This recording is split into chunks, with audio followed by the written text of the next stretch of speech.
بسم اللہ الرحمن الرحیم، اللہم صلی علی محمد وآل محمد وصحابہ وبارک وسلم وصلی علیہ۔ خطبہ ارشاد حضرت واصف علی واصف رحمۃ اللہ تعالی علیہ کی تصنیف دلنشین، قطرہ قطرہ کظلم سے منتخب مضمون بار تسلیم۔ ایک محدود اور مختصر زندگی میں انسان کس کس کی لاج نبھائے؟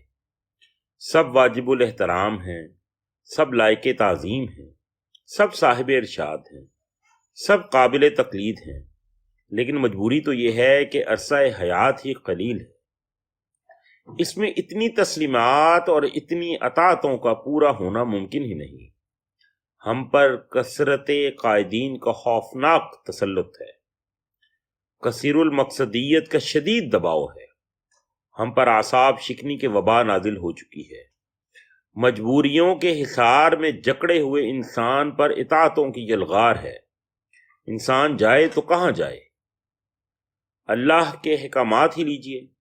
اللہ کے احکام تو بس اللہ کے احکام ہیں۔ ارشادات باری تعالیٰ ایک زندگی کے لیے بس کافی ہیں۔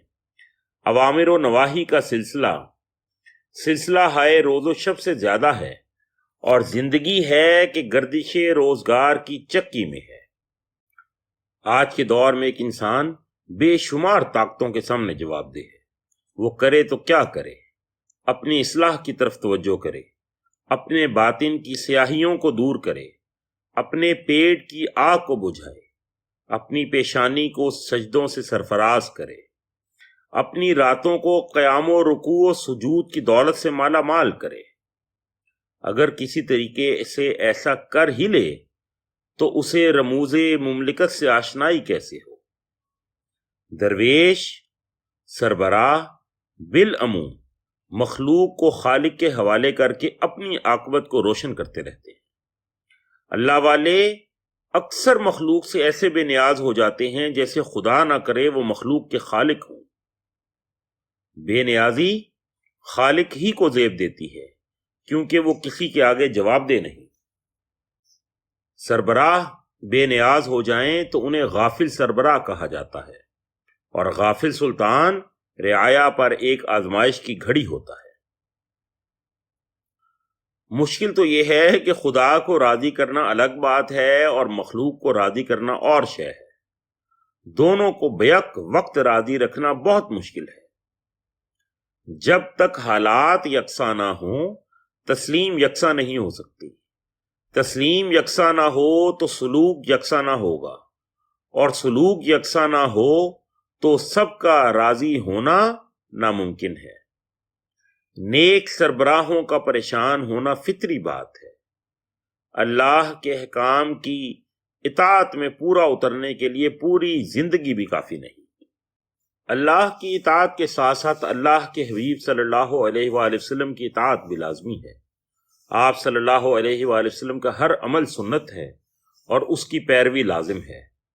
ہم آپ صلی اللہ علیہ وآلہ وسلم کے اقوال و احادیث یاد کر کے اطاعت کا فرض ادا کرتے ہیں، اور آپ صلی اللہ علیہ وآلہ وسلم کا عمل، اگر ہم آپ صلی اللہ علیہ وآلہ وسلم کے اعمال کی اطاعت کریں تو کوئی انسان پیوند والے لباس سے زیادہ بہتر لباس زیب تن نہ کرے۔ آپ صلی اللہ علیہ وآلہ وسلم سلطان السلاطین ہیں، اور آپ صلی اللہ علیہ وآلہ وسلم کی زندگی معمولی انسان سے بھی زیادہ معمولی۔ اللہ اور اللہ کے فرشتے آپ صلی اللہ علیہ وآلہ وسلم پر درود بھیجتے ہیں، اور آپ صلی اللہ علیہ وآلہ وسلم فاقے سے گزر رہے ہوتے ہیں۔ آپ صلی اللہ علیہ وآلہ وسلم نے تمام زندگی کسی انسان سے ذاتی انتقام نہیں لیا۔ ہم آپ صلی اللہ علیہ وآلہ وسلم کی اطاعت کو جزو ایمان سمجھتے ہیں، اور ہم آپ صلی اللہ علیہ وآلہ وسلم کی اطاعت کا حق ادا نہیں کر سکتے۔ ہماری مختصر زندگی میں آپ صلی اللہ علیہ وآلہ وسلم کی سیرت طیبہ کا علم حاصل کرنا بھی آسان نہیں۔ آپ صلی اللہ علیہ وآلہ وسلم کی احادیث مبارکہ کا علم حاصل کرنا ہمارا ایمان ہے، لیکن ہمارے لیے آسان نہیں۔ ہمیں اور بھی غم ہیں۔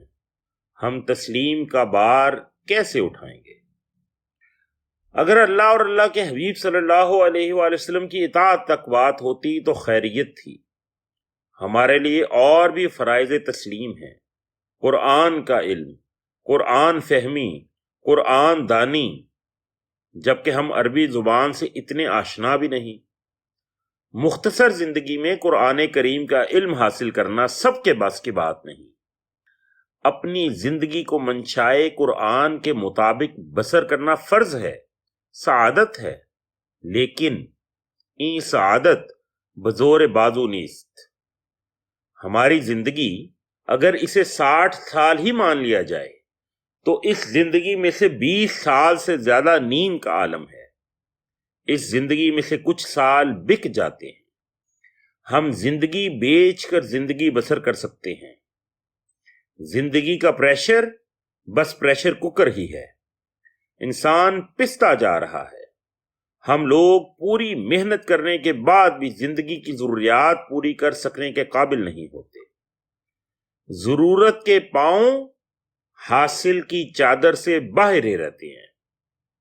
ہم لوگ ملازمتوں سے ریٹائر ہو کر انہی مصیبتوں میں مبتلا ہوتے ہیں جن کے علاج کے لیے ملازمت کی تھی، اور نتیجہ یہ ہوتا ہے کہ ریٹائرمنٹ کے بعد پھر کسی ملازمت کی تلاش ہوتی ہے، پھر کسی کرائے کے مکان کی ضرورت ہوتی ہے، پھر ذمہ داریوں کا بوجھ ہوتا ہے، حالات کا حکم نافذ رہتا ہے اور ہم اطاعت میں مصروف ہوتے ہیں۔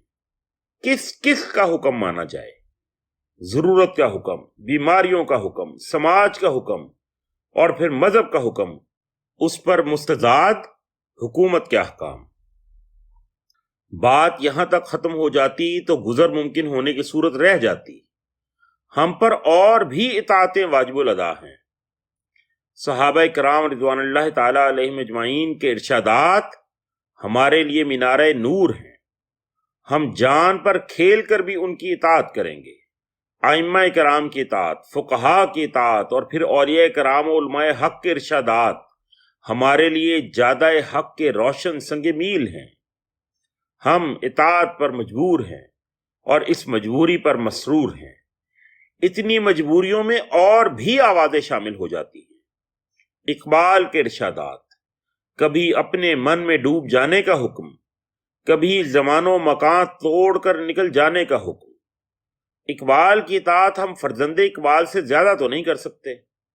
الحمدللہ بچت کی راہ ابھی باقی ہے، ورنہ اقبال آشنائی کے فرض سے کوتاہی کے احساس سے شرمندگی میں ڈوب کر مر جانے کا مقام پیدا ہونے کا اندیشہ تھا۔ ہمیں اقبال سے محبت ہے، ضرور ہے، لیکن اتنی محبت تو ممکن ہی نہیں جتنی اولاد کو باپ سے ہو سکتی ہے۔ ہم عظیم انسان کے نام لیوا ہیں، اس کے وارث تو نہیں۔ تسلیم کا بوجھ اتنا اٹھائیں گے جتنا ہمارے حصے میں آیا۔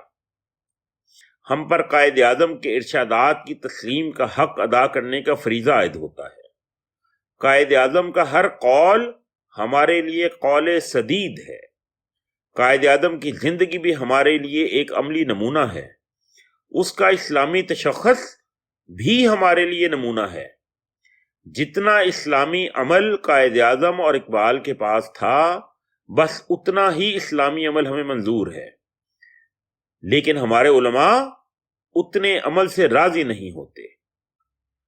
سوال یہاں سے شروع ہوتا ہے کہ ایک زندگی میں ہم کس کی زندگی کو نمونہ مانیں، اور ایک دماغ سے کس کی بات کو قول فیصل مانیں، اور ایک دل سے کس سے محبت کرے۔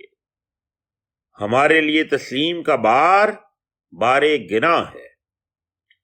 اگر ہم اللہ کے محبوب صلی اللہ علیہ وآلہ وسلم کی اطاعت ہی اپنے لیے فرض سمجھ لیں تو کسی اور کا کچھ بھی فرمایا ہوا ہمارے لیے قابل تقلید کیوں ہوا کرے کوئی جو بھی ہو، ابن مریم ہی صحیح۔ ہم ٹھہرے غلامان رسول صلی اللہ علیہ وآلہ وسلم، ہم پر کوئی اور اطاعت مسلط ہو تو کیوں ہو؟ ہمارا یہ سوال ہے مفکرین اسلام کی خدمت میں۔ والسلام۔